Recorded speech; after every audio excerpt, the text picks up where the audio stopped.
A gente vai pegar o texto paralelo agora de Mateus, que está em Lucas 10, verso 2.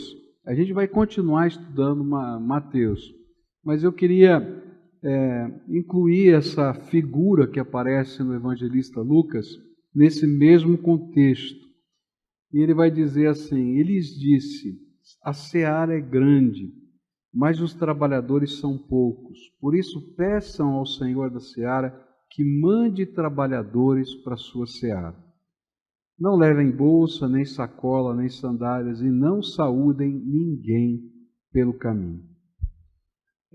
O texto paralelo de Lucas vai mostrar para a gente uma das outras razões porque a gente não pode deixar o fogo, o ardor do nosso chamado se desvanecer. E tem a ver com a urgência da nossa obra. Eu não sei se você já esteve num hospital, na ala de emergência de um hospital, em momentos assim que chega ou alguém com uma parada cardíaca ou alguém com um acidente gravíssimo. Eu me lembro de uma vez que estava no hospital e de repente chegou o pessoal da ambulância e tinha acabado de dar uma parada cardíaca em uma pessoa. E eu achei assim, era uma cena assim estranha demais, porque tinham dois empurrando a maca com rapidez e um enfermeiro, que era menorzinho, subiu em cima da maca de joelhos, enquanto aquela maca estava fazendo massagem e compressão, e um outro enfermeiro com um umbu do lado ali, e todo mundo saindo da frente, e eles iam correndo, entraram lá pela porta de um lugar mais reservado, um centro cirúrgico, não sei o que era aquilo, com aquela pessoa naquela condição. E aí a gente via 4 pessoas correndo, uma delas assim em cima da maca e assim suado, deveria estar fazendo aquela massagem cardíaca já há algum tempo, cansado, mas eles não paravam, porque aquela pessoa podia não voltar mais. Eu acho que a figura que o Senhor apresenta para a gente aqui, nesse texto paralelo de Lucas, é essa. Você tem pressa. Primeiro porque a obra é grande demais que você não dá conta. E se tem um negócio que o pastor logo sente é que ele não dá conta da obra. Tá? Você logo vai perceber que você não dá conta. Se você quiser fazer toda a obra, você está lascado, porque não vai conseguir. E segunda questão, é urgente demais porque as pessoas estão morrendo. E aí a figura que aparece aqui em Lucas é: não gastem tempo saudando as pessoas pelo meio do caminho.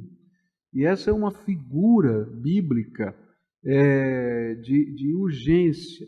Se você ler o texto paralelo aqui, o texto cruzado, vamos dizer assim, de 2 Reis 4:29, quando o profeta manda Geazi levar o cajado, ele vai dar a mesma ordem, o menino está morto lá, e ele então manda ele levar o cajado, porque ele era capaz de correr mais do que o profeta, e o profeta e a mãe vinham atrás. E ele leva o cajado, mas ele recebe a mesma ordem, diz assim: cinja os lombos, pegue o meu bordão e vá. Se encontrar alguém, não o cumprimente. E se alguém cumprimentar você, não responda. Ponha o meu bordão sobre o rosto do menino. Então isso aqui é uma figura para a gente da urgência da obra. E quando nós vemos a necessidade que as pessoas têm de Jesus e o efeito da graça salvadora, como não ser movido pela pressa em executar a obra que nos foi confiada? E aí a gente tem que entender que isso deve ser sempre a nossa grande motivação. Ter o mesmo coração de Jesus.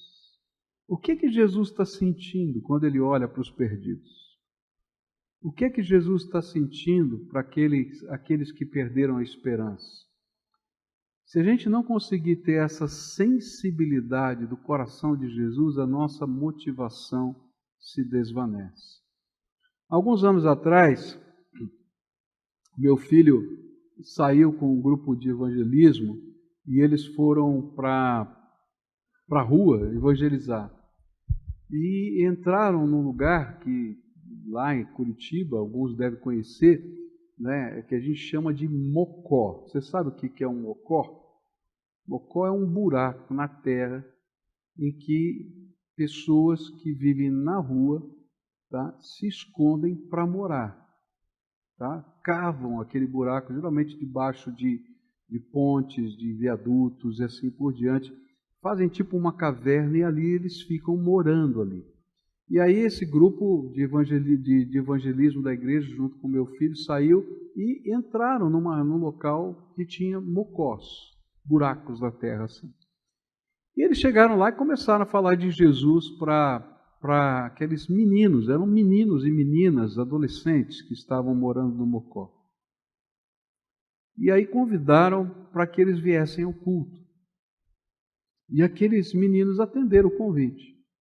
E eles foram no culto. Quando eles chegaram no culto, eles olharam, nesse tempo a igreja estava ainda em construção e a gente não usava a galeria, né?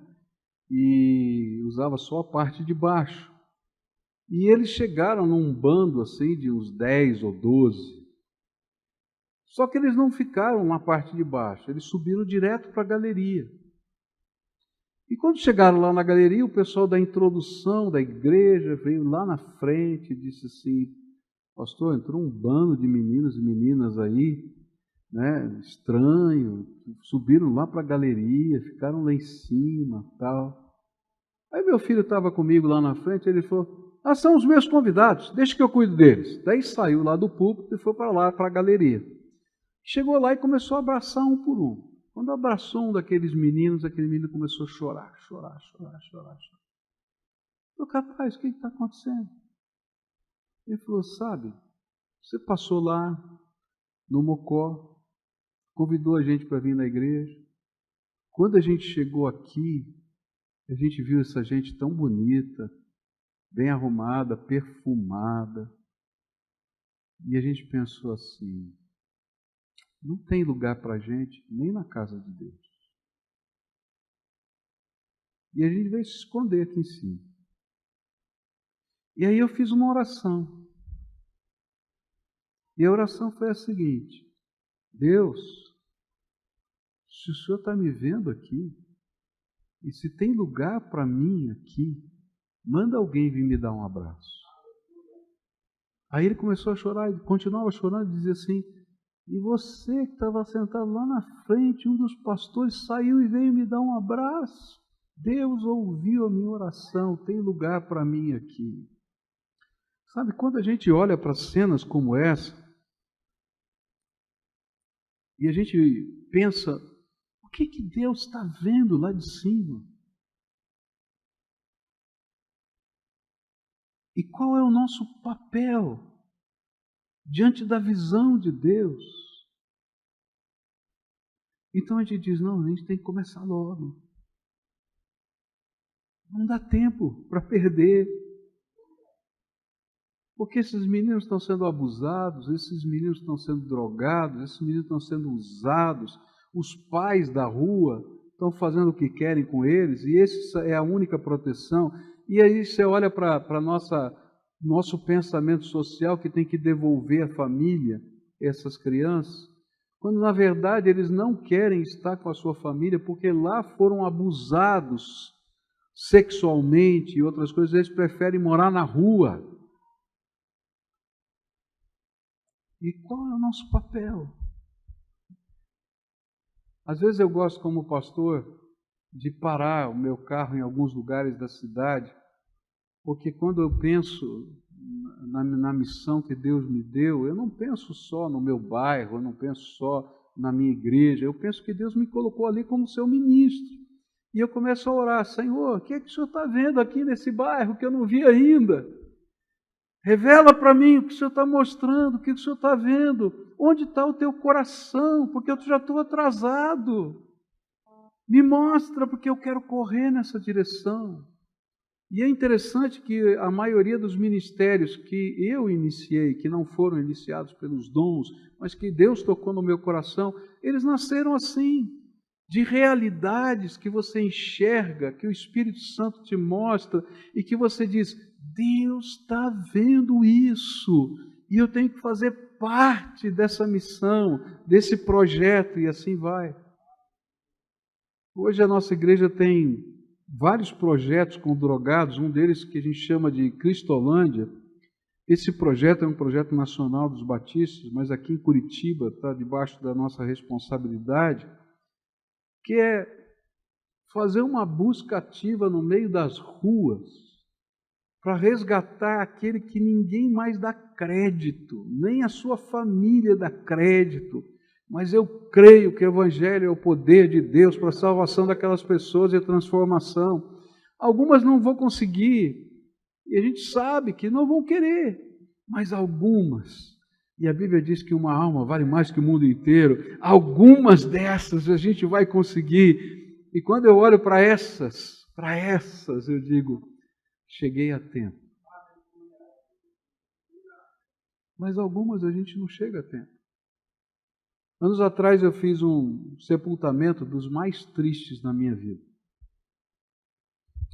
Um rapaz, devia ter uns 19 anos de idade, mais ou menos, criado dentro da igreja. Sua avó, uma mulher piedosa, uma daquelas líderes assim, bonitas da igreja. A mãe desses meninos, muito complicada, mas eles foram criados pela avó, eram gêmeos, eles foram criados pela avó. E esse moço morreu a pauladas dentro de uma cela, para queima de arquivo por causa de drogas. E eu me lembro que quando estava caixão ali, a igreja comovida, todo mundo conhecia aquela família. Os amigos jovens da rua que chegavam, do consumo de drogas, estavam lá. E o sentimento que veio era, que pastor incompetente eu sou. O que nós fizemos de errado, porque não conseguimos salvar esse menino? O que podíamos fazer mais? Sabe, quando a gente começa a se conformar com a tragédia e dizer que ela é natural, a gente perde a paixão. Porque a paixão vem do senso de prioridade, vem do senso de urgência, de quem está conectado com o coração de Jesus. E às vezes a oração que abre a paixão novamente no nosso coração é aquela que diz, Senhor, o que é que o Senhor está vendo que eu não vi? O que é que o Senhor está vendo que eu não vi? Abre os meus olhos para ver. Abre os meus olhos, Senhor. Não só para contemplar a glória celeste, eu quero ver a glória celeste todo dia, mas também para contemplar o que os seus olhos choram hoje. Porque Jesus continua chorando por muita gente hoje. Só que os nossos olhos estão secos e a gente não chora a necessidade das pessoas. E sabe, queridos, a gente não precisa ir longe, não. Você não precisa nem sair da tua igreja. Tem gente sofrendo dentro da sua igreja. Que os nossos olhos têm que ser abertos para ministrar na vida dessa gente. Agora essa gente dá trabalho. E sabe, às vezes a gente quer fugir disso porque dá muito trabalho. Eu me lembro que meu filho foi a São Paulo, viu o trabalho da Cracolândia em São Paulo, voltou super animado e disse, pai, nós temos que abrir uma Cracolândia aqui, ou melhor, uma Cristolândia aqui em... Cristolândia, aleluia. Uma Cristolândia aqui em Curitiba. Eu falei, puxa vida, legal, filho, mas esse negócio é muito complicado. Dá um trabalho, você não imagina, custa caro. Olha, não sei se Deus quer isso para a gente, não. Tá. Aí passou algum tempo, um pastor de uma outra igreja de Curitiba, líder de missões daquela igreja, escreve um e-mail e diz, olha, Pascoal, Michel, olha, nós temos que abrir uma Cristolândia em Curitiba. E a nossa igreja está disposta a apoiar a primeira igreja se vocês entrarem nisso. Aí meu filho veio com um e-mail e disse, pai, eu acho que Deus está falando alguma coisa. Eu falei, filho, todo mundo fala assim, na hora H, pula fora, você vai ver. Isso é muito complicado, dá muito trabalho. Aí passa mais alguns dias, meu filho vem com um envelope grande assim, desses pardos, né? E tinham deixado lá no nosso escritório. Meu escritório do meu filho é um do lado do outro ali, na igreja. Deixaram lá com a secretária o envelope, endereçado para ele. Aí ele veio, pai, olha esse negócio aqui. Ele abriu o envelope, eu já tinha aberto. Tinha 20 mil reais em notas. Eu falei, o que é isso? Olha a carta que está dentro. Deus tocou o meu coração para dar a primeira oferta para abrir a Cristolândia.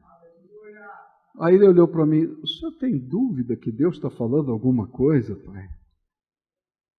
Sabe, às vezes a gente não quer olhar.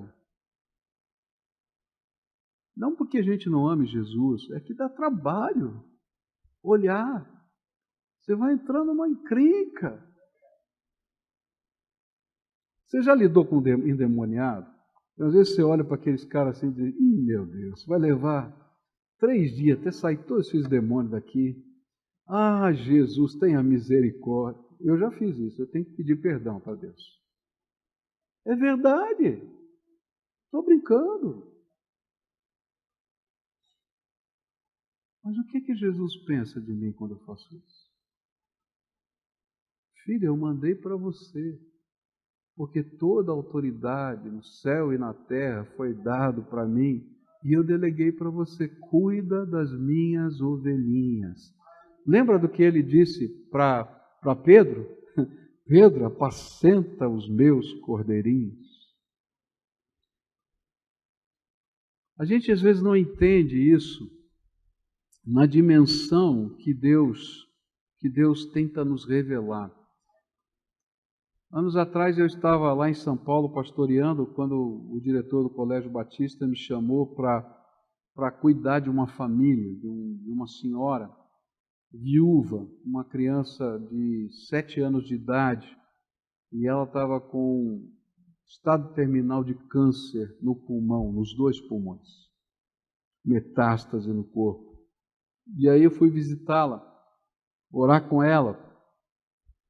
E ela disse, pastor, eu queria que o senhor me ajudasse, eu sei que eu vou morrer, eu já estou muito doente, mas eu queria que o senhor me ajudasse em oração para descobrir para quem eu vou deixar a minha filha. Eu tenho que preparar os papéis, eu tenho que colocar essa minha intenção de tutela, não é? Deixar os meus bens, deixar a minha pensão para essa pessoa poder cuidar da minha filha. E é uma decisão muito grande. Me ajuda em oração. E aí começamos a orar por esse assunto. Passado alguns dias, ela me liga de novo, fui lá visitá-la. E ela disse, Deus já me mostrou para quem eu vou dedicar ou pedir para cuidar da minha filha depois que eu vou morrer. E eu queria que o senhor orasse, porque hoje eu vou falar com essa família. Eu falei, pois não, eu orei. Aí eu, curioso, falei, para quem você vai deixar sua filha? Os parentes dela moravam no nordeste do país. E ela disse, hoje à noite eu marquei de visitar o meu vizinho de porta, aquela porta ali. E eu vou pedir para eles serem os pais da minha filha. E aí o sangue italiano ferveu. Mas você tem família, você vai deixar os seus bens, você vai deixar isso, vai deixar aquilo e tal. Ela olhou brava para mim e disse assim, para quem mais eu poderia deixar o bem mais precioso que eu tenho, senão para aqueles que mais amam a minha filha? E nesse mundo, eles são os que mais amam a minha filha. Um dia eu estava lendo aquele texto de João, não é? Que fala sobre Pedro, né? E a pesca, a segunda pesca milagrosa. E aí então Jesus fala: apacenta os meus cordeirinhos, apacenta os meus cordeirinhos, apacenta os meus cordeirinhos. E eu lembrei desse fato. Jesus deixou o que Ele mais ama sob a minha responsabilidade. As ovelhas dele, os perdidos que Ele quer salvar. Eu não tenho tempo a perder, porque Ele deixou para mim. De um lado é uma grande responsabilidade, mas de outro lado é um grande privilégio, porque o que Ele mais ama, Ele disse: apacenta os meus cordeirinhos.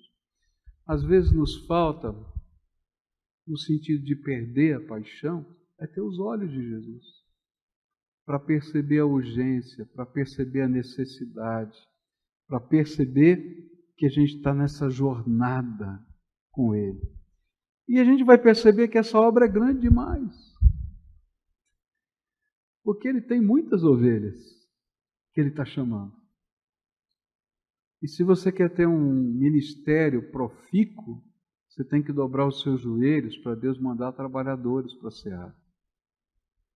E se você não quer perder a paixão, você tem que orar para que Deus mande trabalhadores para a seara. E quem são os trabalhadores que Deus vai mandar? São homens e mulheres cheios do Espírito Santo que com os seus dons vão andar do teu lado e vão trabalhar. Alguns Ele vai chamar, como me chamou e chamou você. A outros Ele vai mandar para qualquer lugar do mundo. Mas Deus quer chamar a sua igreja para cuidar das suas ovelhas. E aí você vai ver uma igreja que está com seus olhos abertos, chorando pelos perdidos. E quando isso acontece, ninguém segura essa igreja. Ninguém segura essa igreja, porque ela está constantemente motivada. Próximo ensino de Jesus aqui, volto lá para Mateus 10, versículos 9 e 10. Eu acho tremendo: não levem ouro, nem prata, nem cobre em seus cintos, nem sacola para o caminho, nem duas túnicas, nem sandálias, nem bordão, porque o trabalhador é digno do seu alimento. E aqui é uma das coisas mais libertadoras que pode acontecer na vida de um ministro de Deus. O nosso chamado é sustentado pela economia do reino e não pela economia do mercado. O meu patrão é Jesus Cristo e é Ele que cuida de mim. E eu sou mais valioso do que os passarinhos que estão ali, que Ele está cuidando.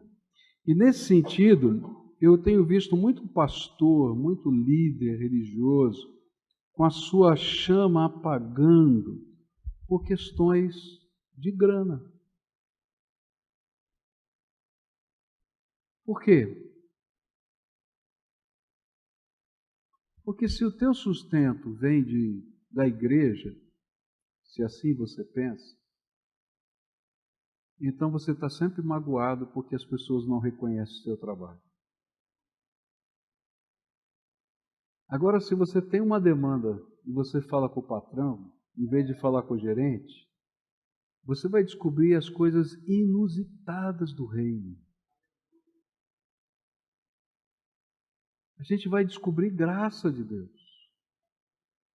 Eu me lembro que uma época no meu ministério eu comecei a ficar invocado com a igreja. Duas vezes na minha vida eu fiquei muito invocado com a igreja nessa área. A primeira foi em São Paulo. Quando eu pastoreava lá, tinha 20 e poucos anos, 21, 22 anos, e aí fizeram uma reforma na casa pastoral, eu morava na casa pastoral, e a reforma não terminou porque não tinha dinheiro para terminar, e aí ficou votado na assembleia da igreja que quando tivesse dinheiro terminaria. A única coisa que faltava era colocar o box do banheiro, só isso. Aí um dia na assembleia, levanta-se lá o relatório financeiro e o relator da comissão de obras diz: tem dinheiro. Então eu quero pedir para a gente terminar, só falta o box. Aí eu saí da mesa com o presidente, porque eu não ia presidir um assunto desse, e assumiu a mesa o secretário, porque o vice-presidente não estava. O secretário foi bem secretário, ele disse assim: não precisa decidir. Está aqui na ata, que já está aprovado, pode fazer. No dia seguinte ele contratou, mandou instalar o box, tal. Chegou a conta da igreja, o tesoureiro disse, não pago. Não pago, não foi autorizado pela igreja, não estou sabendo, não está. Aí ficou a briga do relator com o secretário, com o tesoureiro, e eu no meio daquilo, fiquei com uma raiva danada. Falei, eu vou arrumar um negócio, vou ganhar dinheiro, nunca mais vou depender da igreja. Chega! Aí comecei a pesquisar um negócio que eu pudesse fazer durante a semana, botar minha mulher mais para tocar o negócio e tal, etc, etc. Consegui um negócio. Aí eu não tinha dinheiro, consegui o sócio. Aí então a gente ia fechar esse negócio no dia seguinte. Era por volta de 9h30 da noite, a minha mulher, ela chega para mim e diz assim, você tem certeza que é da vontade de Deus que você faça isso? Aí eu fui para a racionalização. Eu disse, mulher, está dando tudo certo. Eu tenho paz no meu coração. Não é isso que eu perguntei. Eu perguntei se Deus mandou você fazer isso. Falou, mandar, ele não mandou. Ele falou assim, você não faz nada sem Deus falar com você. Vai lá e fala e pergunta. Puxa vida, que raiva. Aí vou lá. Começo a orar. Falo, Senhor, muito obrigado, está dando tudo certo, não sei o quê, não vou depender mais e tal, etc. Aquela oração, né? Quase tentando convencer Deus. E aí então, abro a Bíblia e o Senhor fala comigo assim, o levita não terá possessão nessa terra, eu sou a sua herança, diz o Senhor dos Exércitos. Já entendi, Senhor, já entendi. Liga o telefone lá para o meu sócio, sócio, não dá não, eu não posso. Eu levei um puxão de orelha de Deus, mas o negócio é bom, hein, pastor? Eu vou fazer, pode fazer à vontade, mas eu não posso. Deus me proibiu. E naquele dia eu entendi o seguinte, quem manda na área financeira da minha vida é o Senhor. Então eu tenho que dobrar o meu joelho e falar com Ele.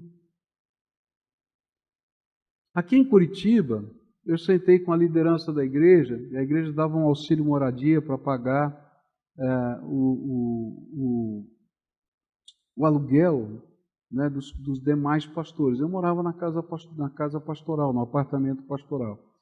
Eu falei assim, olha, se um outro pastor vier para aqui para o apartamento e eu comprar um apartamento, vocês me dariam esse mesmo ajuda de custo para eu poder pagar o apartamento? Eu vou ter uma propriedade? Pastor, não tem nenhum problema. O dia que o senhor deixar aqui e mudar para lá, nós fazemos isso, colocamos outro pastor aqui, não tem nenhum problema. Pastor, pode fazer. Posso fazer? Está autorizado? Está autorizado. E eu tenho um compromisso, eu não falo de grana com ninguém, só com o meu patrão, que é o Senhor.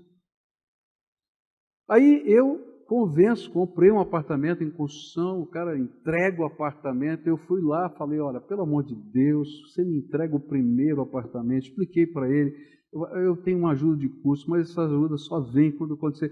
Tá bom, então o senhor vai ser o primeiro apartamento entregue. Estava lá ainda, o pessoal trabalhando, o primeiro apartamento foi o meu. Eu disse, aleluia, vou ter o dinheiro para pagar a prestação no mês que vem. Passou o primeiro mês, ninguém falou nada. E não veio a grana. Meu Deus, tenha misericórdia. E não sei o quê, esse povo, essa coisa e tal. Segundo mês, terceiro mês. Eu bravo. Aí o Senhor falou assim, escuta aqui, está faltando alguma coisa? Eu falei, não. Porque durante todos aqueles meses em que a igreja se esqueceu, entraram ofertas extraordinárias para mim, não para a igreja, que cobriram toda a diferença. E eu sei que você já viveu isso N vezes. Quem te sustenta é o Senhor. Então por que você anda magoado com pessoas? Olha para cima e diz, Senhor, está entendendo, né? O Senhor prometeu. E toca a tua vida. E sabe, isso dá uma liberdade. Porque às vezes tem pessoas que querem manipular o nosso ministério através da grana. Agora, quando você é uma pessoa que não é manipulável por causa da grana, gente, eles não sabem o que fazer com você. E você está feliz e está alegre. E quando você chega lá e diz, aleluia, o Senhor me abençoou. Acabou, cara. Vai para frente. Então, coloca isso para que isso não seja o consumidor das tuas forças. O inimigo, ele usa algumas ferramentas para consumir a nossa paixão. E uma dessas ferramentas é a mágoa. E a gente começa a ficar magoado com pessoas, magoado com estruturas, magoado com situações. Queridos, não entre nessa não, que é estratégia de Satanás. Permita que a alegria do Senhor seja a sua força. Permita que a visão do reino. E querido, olha, vai acontecer coisas extraordinárias. Um livro que você precisa ler, e você tem que deixar a tua liderança ler. Está vendo como eu gosto de falar de livro, né? Está vendo? É um livro, não tem para vender aqui não, tá? Mas assim, é maravilhoso. Se você não leu, tem que ler, tá? Fé e Finanças. Já leu esse livro? Quem já leu aqui Fé e Finanças? Só um. Meu Deus, você está perdendo a benção. É um livro tremendo, é um livro missionário. Ele fala da obra missionária, do sustento da obra missionária, que é um sustento feito de Deus, cheio de experiências. Teve uma época que eu pedi a Deus um dinheiro para que Ele me mandasse de oferta para dar para cada família da igreja, e eu dei para cada família da igreja esse livro, Fé e Finanças. Hã? Não, esse aqui é do Loren Cunningham, publicado pela Betânia, tá? Excelente, excelente. Sabe, ele abre a tua mente e diz assim, peraí, quem me sustenta? Tem histórias assim apaixonantes da obra missionária. E como às vezes a gente troca, eu gosto muito de uma das histórias que tem naquele livro, que toda vez que aquele missionário precisava de alguma oferta, ele ia na caixa do correio e ali tinha um envelope com a oferta, que Deus já tinha providenciado antes. Então ele começava os trabalhos, ele sabia e tal, e um dia ele vai e abre aquela caixa do correio e está vazia. E ele andava quilômetros para poder abrir a caixa do correio dele. Ele disse, Senhor, como é que eu vou voltar agora sem nada? E agora, como é que eu vou pagar isso? Como é que eu vou pagar aquilo? O Senhor sempre mandou e tal. E ele está lá comendo um lanche antes de fazer o seu retorno. E Deus fala assim para ele, sabe por que não tinha nada lá? Porque você achava que o correio é que te sustentava, mas sou eu que te sustento. Agora eu quero que você aprenda a confiar em mim. E ele está lá comendo seu sanduíche, cabisbaixo. Chega uma pessoa para ele e diz assim, não sei porquê, mas Deus me mandou dar isso para você. E vai embora. E era todo o valor que ele precisava para pagar todas as contas. Só que não veio pela caixa do correio. Para que ele pudesse entender que o levita não tem possessão nessa terra. Eu sou a sua herança, diz o Senhor dos Exércitos. Não deixe seu coração ficar consumido por causa disso. Você vai entrar na mesma dimensão espiritual do poder e do chamado nessa área da tua vida. E sabe, quando a gente começa a viver assim, ninguém segura a gente não. Ninguém segura. Quando a gente começa um projeto, a maioria das pessoas vem e diz, pastor, o senhor tem recurso para isso? Eu falei, nunca tive nem vou ter.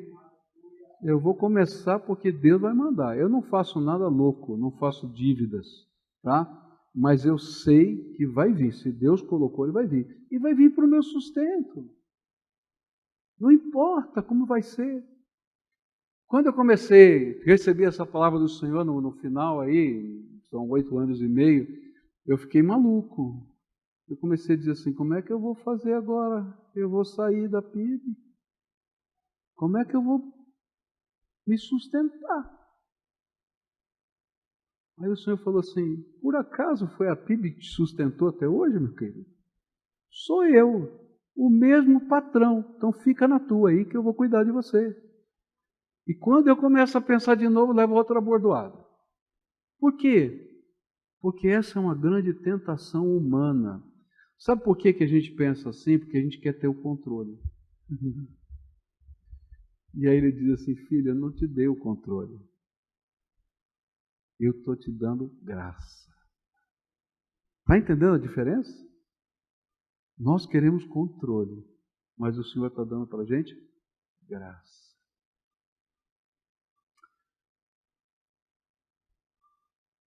10:16. Faltam 6 minutos para eu terminar. 10:16. Eis que os envio como ovelhas para o meio de lobos, portanto sejam prudentes como a serpente e simples como a pomba. Sejam ovelhas e não lobos. Esse é o próximo ensino de Jesus. Nós precisamos realizar a obra do nosso chamado como ovelhas e não lobos. Mesmo que a gente tenha uma alcateia ao nosso redor. E essa é uma grande tentação. Porque quando a gente tem uma alcateia do lado da gente, a gente quer ser um lobo mais feroz do que o outro. Ser o alfa que vai dominar a alcateia. Só que você recebeu a natureza de Jesus na sua vida, de ovelha.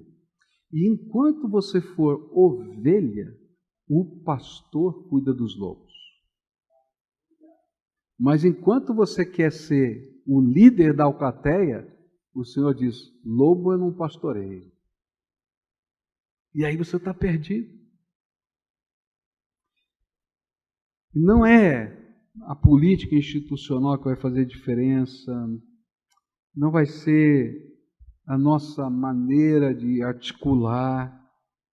A gente vai aprender que a gente tem que deixar Jesus agir na nossa vida. E Ele cuida dos lobos. Eu acho impressionante quando a gente lê o livro de Números, de vez em quando eu estou meio angustiado ministerialmente, eu gosto de ler o livro de Números. Porque o livro de Números conta os embates, os inúmeros embates que Moisés teve com aquela liderança. Você vai lá e tem umas histórias aí cabeludas. Você fala, meu Deus do céu, como é que pode esse negócio e tal? Esse homem de Deus, um homem que a face brilha, que quando ele entra na tenda, a nuvem do Shekinah desce, que o povo bota o joelho no chão e a boca no pó, só de ver isso. E esse povo se levanta, que faz florescer a vara de Arão, que faz etc, etc. Meu Deus, como é que pode? E a gente vai aprender com Moisés duas coisas, né? Porque a Bíblia vai dizer que ele era o mais manso de todos os homens. E na hora que ele perdeu a mansidão, ele perdeu a bênção de entrar na terra prometida. Só viu de longe. Mas enquanto ele estava vivendo essa mansidão, o Senhor fazia. Se era preciso mandar uma leprinha, ele mandava. Se era preciso abrir a terra para engolir os outros, ele fazia. Se era preciso fazer um milagre, ele fazia. Por quê? Porque ele é o pastor. Nós somos só o quê? Cachorro do pastor. Não tem jeito. Não tem jeito. E aí o que acontece? Quando a gente quer imitar os lobos, querido, nos seus jeitos, nos seus processos, nós envergonhamos o nome de Jesus. E tem muita igreja dividida, quebrada, machucada, tanto pastores quanto líderes, porque um bando de lobos e nenhuma ovelha se levantou ali. Mas enquanto a gente for ovelha, a coisa vai fazer diferença. Um dos livros interessantes, outro livro para você ver, né? Que é o livro que fala sobre avivamento, do Martin Lloyd Jones. Ele conta a história dos avivamentos. E ele fala sobre Cromwell. E ele diz que naquele período da história da Inglaterra, os presbiterianos assumiram o poder, né? Porque Cromwell era um presbiteriano. Mas ele se tornou Lorde Protetor da Inglaterra e grandes reformas aconteceram, mas eles não permaneceram. E ele começa a fazer uma análise. Ele diz, eles quiseram fazer o que os lobos faziam e não o que as ovelhas faziam. E sabe, uma ovelha travestida de lobo nunca será sagaz o suficiente para ganhar de um lobo. E querido, se você é ovelha, não tente ser sagaz como um lobo, porque você não vai dar conta. Você tem que ser simples como uma pomba, prudente, isso sim, como uma serpente, mas deixar que a graça de Deus se revele no meio dos seus conflitos. E a paixão ministerial cresce quando nós aprendemos a caminhar nessa dinâmica de ovelha e deixamos os lobos por conta do pastor, sem perder o foco no alvo da nossa vocação. Eu me lembro de uma ocasião que eu estava vivendo uma crise ministerial forte e eu estava muito angustiado. Eu falei, Senhor, eu não tenho solução para isso, essa coisa está ficando ruim demais. Para onde vai esse negócio? E eu estava de joelhos. Eu falei, Senhor, toca o coração de fulano de tal. Se o Senhor não tocar o coração dele, não tem jeito, eu não tenho condição.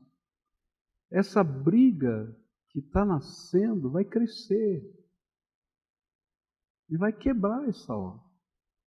Tenha misericórdia. Tem orações que ele responde prontamente. Tem orações que ele demora para responder. Naquele dia foi prontamente. Eu estava de joelhos orando, toco o meu telefone. Sabe quem era do outro lado? Aquela pessoa.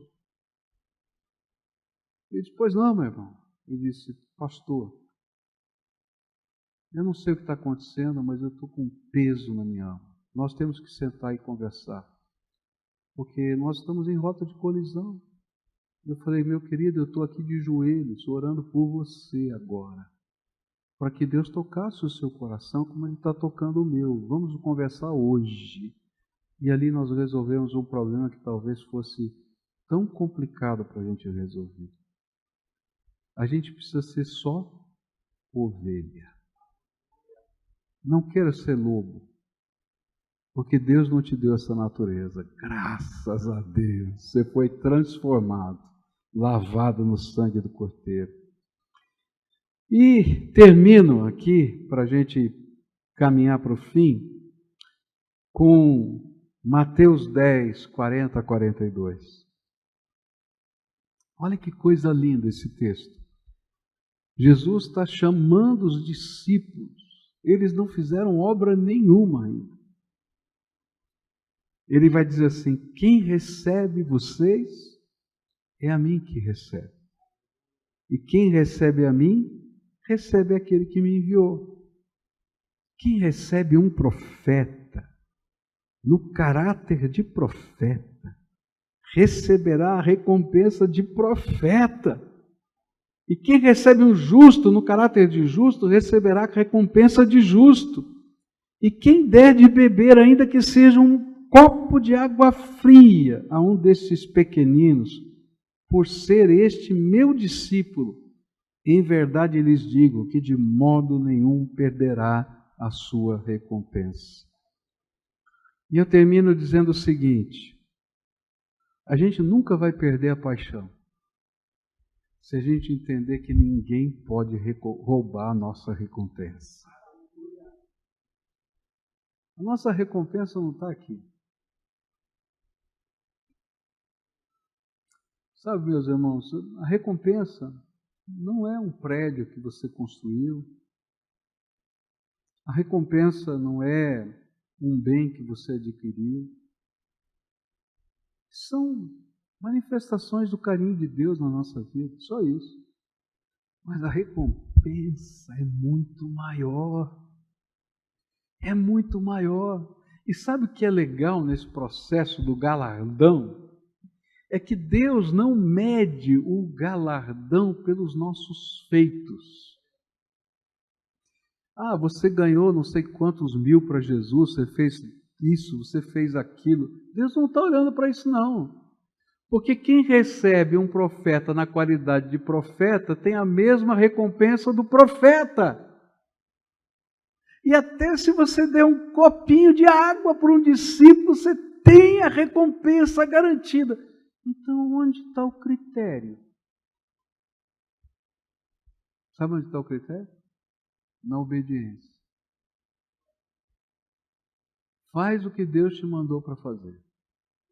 Tenha convicção do teu ministério. E ninguém vai roubar de você a tua recompensa. E olha, não adianta você ficar comparando o teu ministério com o ministério do outro, porque Deus não está fazendo isso não. Isso não é de Deus, gente. Isso só traz sentimento ruim. Não compare o seu ministério com o de ninguém. Você é único. Você é único. Você é do jeito que é. Eu, quando cheguei lá na primeira igreja, a igreja era muito formal, muito cheia de coisa. E eu jovem, 29 anos de idade lá, e eu orei junto com minha esposa e disse, olha, eu acho que não é aqui o meu lugar. Eu sou muito diferente de tudo isso que está aí. E a gente foi orar. E aquele sentimento estranho na minha alma, e de repente o Senhor me deu uma palavra libertadora que está lá numa expressão de Paulo. Paulo diz assim, eu sou o que sou pela graça de Deus. Então diz para você mesmo, eu sou o que sou pela graça de Deus. Você é único. Você é único, você foi escolhido por Deus para estar nesse lugar, nesse tempo. E ninguém vai roubar de você o seu galardão, porque ele não é medido pela economia de mercado, mas ele é medido pelos valores do reino. Você está ouvindo a voz do Espírito, você está fazendo o que ele está te mandando, você está dando os passos de fé que ele está te ordenando, você não está se acovardando nos seus cantos ali e deixando a obra de Deus, então ninguém vai roubar o teu galardão. E você não tem que ser igual a João, Pedro, Antônio, você tem que ser você, querido, você. É claro que a gente pode aprender com pessoas, a gente pode ter ferramentas, mas não pegue, por favor, não pegue um enlatado, seja A, B ou C, porque não funciona no teu ministério e na tua igreja. Se você vê uma boa ferramenta, adapte essa ferramenta à tua realidade, pode usar, mas não põe para a goela do teu povo isso aí, porque vocês são únicos. Não apenas você, pastor, mas a igreja é única. Tem uma cultura própria, tem um jeito próprio, que Deus vai usar para esse tempo e para aquele lugar. Pode melhorar? Pode, todos nós podemos. Mas essa melhora não é uma melhora só de processos, é uma melhora de espiritualidade. Quando a gente cresce na unção do Espírito de Deus e na obediência, ninguém detém, porque é obra santa. Não é isso que a gente cantava, né? Nós mais velhos, né? Os novos nem sabem o que é isso, né? Ninguém detém a obra santa, né? É isso aí, meu tempo de fogo, de avivamento, né? Olha lá, ninguém detém a obra, mas não é verdade. Se é obra santa. Eu acho tremendo porque quando o Senhor chamou Moisés, que idade ele tinha? Quantos anos? 80 anos de idade. Quantos têm 80 anos aqui? Ninguém.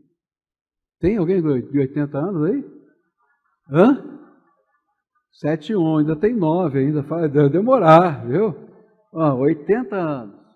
Você já pensou começar tudo do zero aos 80 anos? Fala a verdade. Você já parou para pensar nisso? Tudo do zero aos 80 anos? Começar zero. E é interessante que eu acho que esse era um peso tão grande para Moisés, que você lê o capítulo 3 e 4 de Êxodo, ele está lutando com Deus. Ele diz, não, Senhor, chama quem o Senhor quiser, faz o que o Senhor quiser, mas eu não, eu já dobrei o cabo da boa esperança, eu já perdi os meus sonhos, eu já isso e aquilo. E o Senhor vai falar o seguinte para ele, olha, eu te escolhi. E aí ele começa a dar sinais que vão mexer com a estrutura dele. Ele mete a mão no peito. Lembra disso? E quando ele tira, tem o quê? Lepra. Lepra naquele tempo, uma das doenças mais detestada, mais assim, angustiante, abominável, tá? Por quê? Porque era segregação total de todo mundo, da família, de tudo, e morte. Morte caindo aos pedaços. Perdi o nariz, perdi o dedo, perdia isso e aquilo. Ia se desfazendo visivelmente. E o Senhor diz assim: você está entendendo o que eu estou falando para você? A vida e a morte estão na minha mão. Põe a mão de novo aí dentro. Tira. Está limpa. Quem disse para você que você já dobrou o cabo da Boa Esperança? Está entendendo? E quando ele está lá, né, naquele encontro com Deus, a primeira coisa que o Senhor fala para ele é: tira as tuas sandálias, porque isso aqui é terra santa.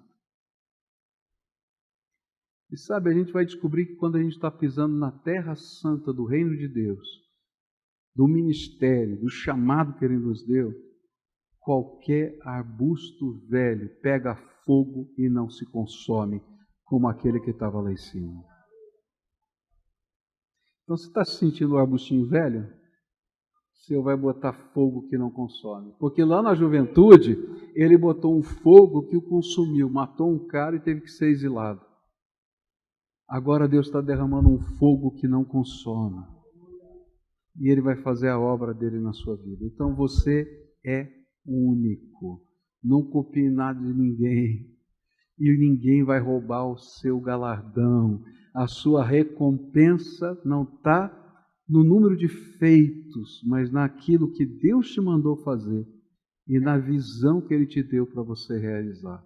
Então cumpra cabalmente o teu ministério, disse Paulo para Timóteo. E Deus nos dê graça e nos abençoe. Pastor Josué, devolva a palavra para o irmão.